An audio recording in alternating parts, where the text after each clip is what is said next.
How to block a spammy domain using spam filters in DirectAdmin. We assume you have already logged into your DirectAdmin account.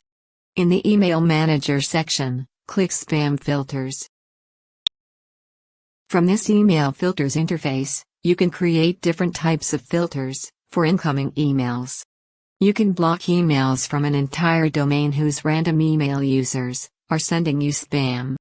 Click to open the drop-down list of different options for blocking emails. Select Domain, and enter the domain name in the text input box provided. Click Block. Emails from the entered domain have been blocked. You can similarly block emails from more domains. Just enter the domain name and click Block.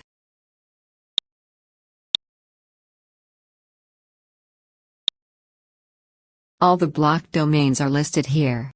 Now you know how to block emails from a particular domain. Thank you for watching.